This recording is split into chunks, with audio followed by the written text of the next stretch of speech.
주변에서 많이 만날 수 있는 친구들, 길냥이들이 있습니다. 길에서 사는 고양이들이죠. 특히 이제 날씨가 추워지면서 가정 주변이라던가 자동차 주변에서 많이 만날 수 있는데요. 무리해서 이탈된 애기 고양이들을 데려오시는 경우들이 굉장히 많습니다. 이런 애기 고양이들은 위생상으로나 아니면 영양상으로 결핍된 경우들이 이제 부족한 경우들이 굉장히 많은데요. 이러한 아이들 데려오셨을 때 아무래도 이제 처음에 이제 관리해 주셔야 되는 부분들이 이제 좀 여러 가지가 이제 많이 있으세요. 이제 오늘은 어떠한 경우가 있으신지 어떠한 부분들 해주셔야 되는지 이제 간단하게 같이 설명해 보도록 하겠습니다. 가장 먼저 해야 될 부분들은 겉모습이 깨끗한지 보는 것입니다. 해피캣, 클린캣이라고 하는 말이 있습니다. 이 겉모습이 깨끗하고 이 깨끗한 아이들은 건강하고 행복한 고양이일 가능성이 이제 굉장히 높습니다. 그래서 얼굴, 눈, 귀, 항문, 피부 등이 깨끗하다면 이 굉장히 건강할 확률이 높거든요. 그래서 이러한 부분들을 전반적으로 이제 봐주시고요. 만약 이제 댁에서 보시는 것들이 조금 쉽지 않고 어려우시다면 가까운 병원에 내원하셔서 체크를 받아보시면 좋습니다. 이제 이렇게 이제 병원에 오셔서 내원했을 때 이 거미경을 체크를 받으실 수 있으신데요. 귀 안에 이렇게 진드기가 많이 있는 경우도 있습니다. 이제 이런 경우는 댁에서 확인하시기 좀 어려운 경우이신 경우인데 이렇게 내원하셔서 체크를 받아보신다면 처음에 우리 아이가 어떤 부분들을 체크를 받아야 되는지 그리고 어떻게 치료를 받아야 되는지 정확하게 체크 받으실 수 있을 겁니다. 그리고 눈에 눈곱이 많이 꼈다면 허피스 바이러스라든지 칼리시 바이러스, 그 다음에 세균 감염 이런 것들이 있는지를 확인 받으실 수 있을 것이고요. 항문에 만약 분비물이라든가 설사 이런 것들이 있다면 코로나 바이러스, 지하디아 원충 등의 기생충 감염이 있을 수도 있습니다. 이러한 부분들을 검사를 이어나가실 수 있도록 체크를 받아보시는 것이 좋겠습니다. 이처럼 신체 검사에서 어느 정도 건강함이 확보가 됐거나 혹은 신체 검사 상에서 문제가 발견이 됐다면 그 다음은 몸 내부가 건강한지 그리고 혹시 전염병이 있지는 않은지 확인할 수가 있겠습니다. 길에서 살던 아이들은 대부분 단체 생활을 하기 때문에 갖가지 전염병에 노출되어 있을 가능성이 굉장히 높습니다. 이러한 전염병들은 다른 아이에게 전염병을 옮길 수도 있고 특히 굉장히 위험한 전염병도 있을 수 있기 때문에 전염병을 체크하는 것도 굉장히 중요한 요소 중에 하나겠습니다.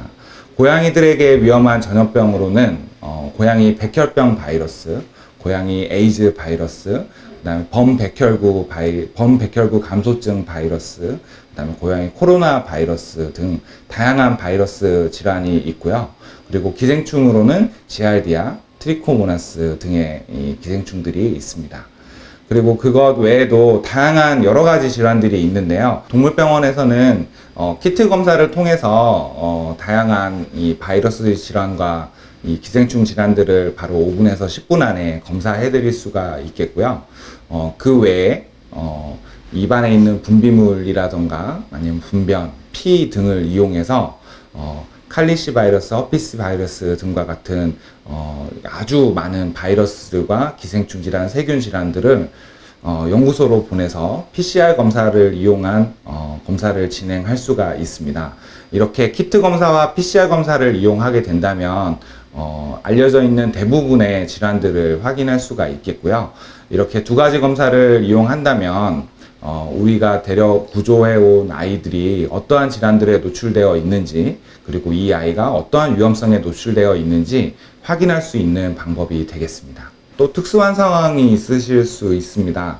만약 집 안에 이미 다른 고양이를 키우고 계시는 상황에서 새로운 아이를 입양하시는 경우가 있으실 수 있습니다.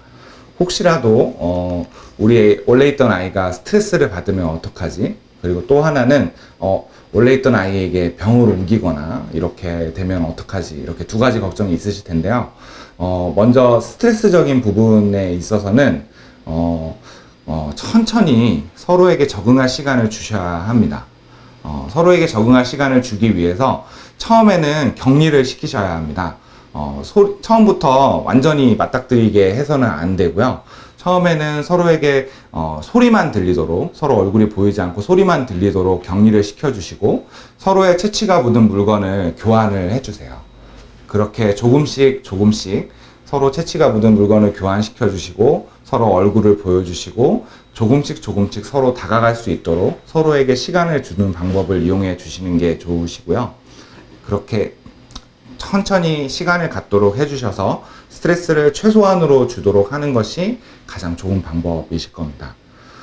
두 번째는 혹시라도 병을 옮기거나 혹은 전염병이 창궐하지 않도록 병원에 오셔서 이 신체 검사와 바이러스 기생충 키트 검사를 정확하게 받으시는 것이 중요한데요.